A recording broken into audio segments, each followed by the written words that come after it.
Prince and the Revolution Parade. I'm sorry. That's it. He came to me. I didn't even have the nerve to call him and say, like, he came to me and said, I know what you're doing. I'm going to give you all of my work. Tidal was standing alone as the only streamer to have access to the icon's music.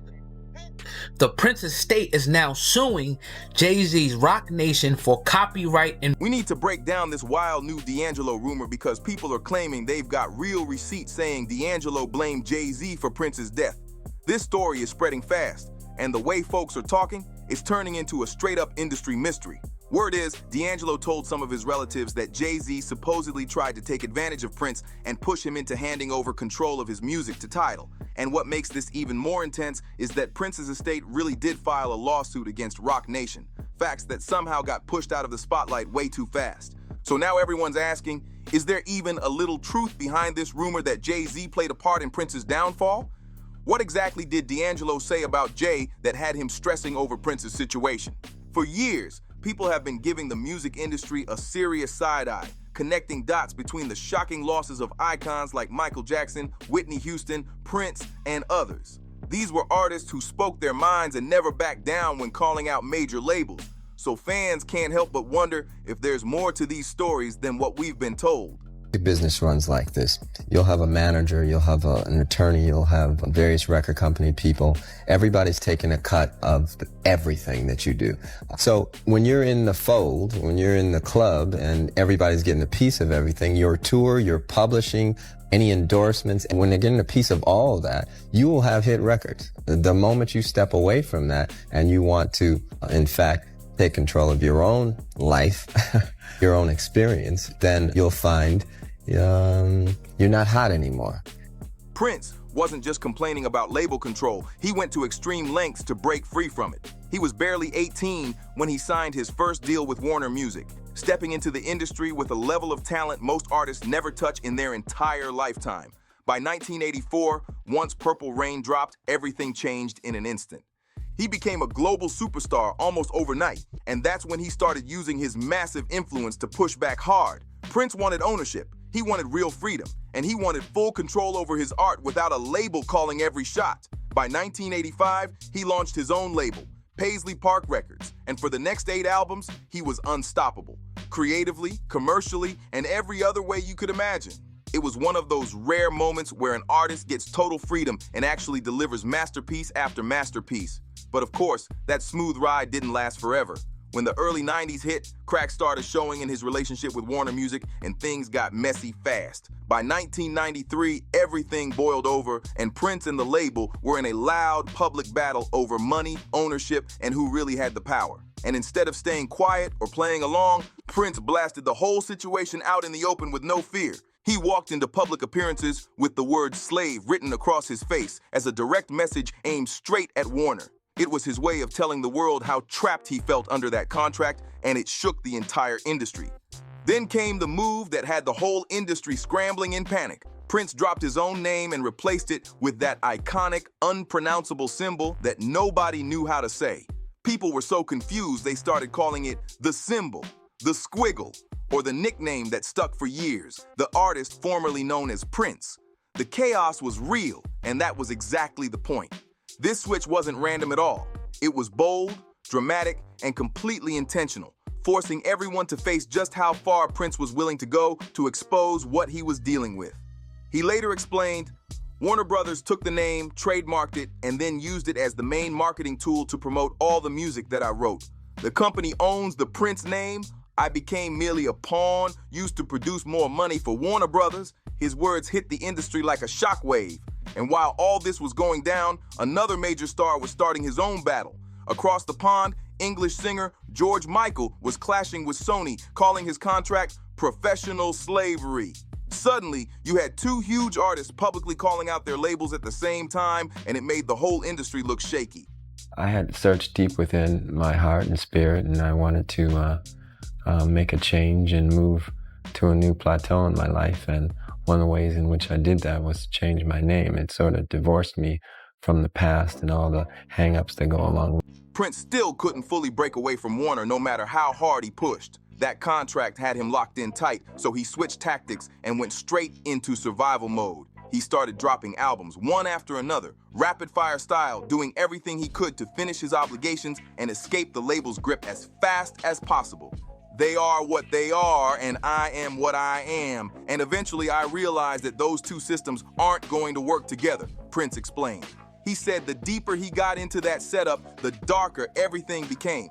And eventually, Warner hit their breaking point and shut down distribution for his Paisley Park records completely, making the situation even more intense. But Prince did what he always did. He flipped the whole script and made a move nobody expected. He launched a brand new imprint, NPG Records, built from scratch with one mission only: total ownership and full creative freedom. Then he connected with EMI, a deal that finally allowed him to release music on his own terms without anyone hovering over him about deadlines or sales expectations. Even with this new level of freedom, Prince didn't go quiet. He got even louder about the industry's issues. He started saying the big record companies were outdated, pointless, and had no business controlling artists anymore. During this phase, Prince basically turned into a free agent wanderer in the music world. He moved from label to label while still dropping projects through NPG, teaming up only when the deal made sense for him in the moment. Columbia, Universal, Arista, he worked with all of them, and even circled back to Warner a few times when it actually benefited him. He stayed unpredictable, and that alone kept the labels on edge. At the same time, he used every bit of his platform to push a message that made executives nervous. Artists should protect their independence no matter what.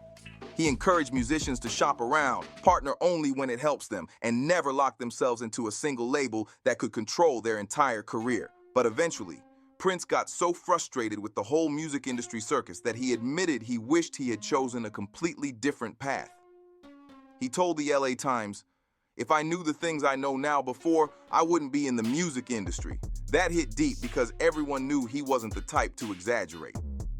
Then came the interview that went viral with Rolling Stone, where Prince didn't hold back for a second. He said, "If I can't do what I want to do, what am I? When you stop a man from dreaming, he becomes a slave." That's where I was. I don't own Prince's music. If you don't own your masters, your master owns you. Those words shook the whole entertainment world and made a lot of artists look at their contracts differently. And in 2007, Prince pushed things even further. He announced he was gearing up to sue YouTube, eBay, and even the Pirate Bay for using his songs without permission. He was determined to protect his work in every space where people tried to use it without his say-so.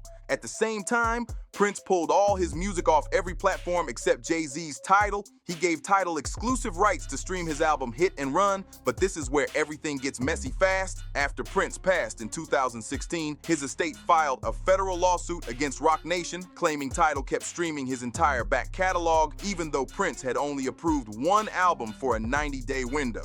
But that didn't stop JayZ from acting like he had control of Prince's masters, even though Prince never handed them over to Tidal. Just 1 month after Prince passed, JayZ dropped a verse on Fat Joe and Remy Ma's All the Way Up, rapping, "Prince left his masters where they safe and sound. We never gonna let the elevator take him down." The line had people debating nonstop about what he really meant. What makes everything even more bizarre is the timing. Prince passed away almost exactly 2 years after he finally regained his masters from Warner Music. On April 18th, 2014, it was announced that he officially got ownership of his legendary catalog back. Then fast forward almost exactly 2 years, April 21st, 2016, and he was found in an elevator at his Paisley Park estate. The timing alone sends chills through anyone who hears it. Prince's passing was ruled an accidental overdose, but the details still feel unsettling.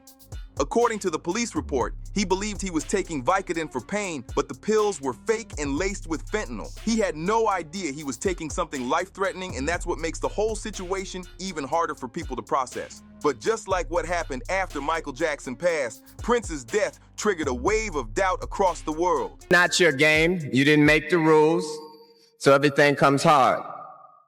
And as long as you're signed to a contract, you're going to take a minority share of the winnings. A select few of us will do well, the majority will not. So as a people, we'll be considered a minority. But stop, let's take a moment and look at yourselves. There's nothing minor about you. A lot of fans weren't convinced by the accidental overdose explanation, and many started wondering if someone purposely put those fentanyl-laced pills in his stash. Even well-known names in the industry began raising questions about the official story. Kanye hinted that both Michael and Prince were actually taken out, and that he barely avoided the same situation himself. He shared a photo of Prince with Slave written across his face and added the caption, "Let's get it big, bro. You and Michael passed so we can live." That message had the internet spinning, wondering what he really knew. And now, adding even more heat to everything, new reports claim DAngelo also had serious doubts about the official explanation behind Prince's death. These whispers are making people look at the whole story in a completely different way. Subject counterfeit Vicodin pills are an exact imitation of real Vicodin pills, but the counterfeit pills contain the potentially deadly opioid fentanyl. According to one insider who claims to have communicated with DAngelo's family, DAngelo believed JayZ might have been involved in Prince's downfall. Now, to keep it fair, we can't confirm or deny whether this info is real or if these messages truly came from anyone connected to DAngelo's family. But knowing how boldly Prince challenged the music industry and how loudly he spoke about tearing down the old label system, it's easy to understand why rumors about something darker started spreading fast. Especially when you line up the timing, the masters, and all the public battles he had with powerful figures in the business. So now it's your turn to weigh in on this. Do you believe Prince's passing was nothing more than a tragic accident, or does the situation feel too suspicious to ignore? What do you think of JayZ's moves with Tidal and those verses that made it sound like he had control over Prince's masters? And when you add in the timing of Prince regaining his catalog, the fake pills, and the long history of industry tension, does it make you question the official explanation at least a little bit? Drop your thoughts in the comments, and if you're rocking with this deep dive, make sure to like, subscribe, share, and comment so the conversation keeps growing.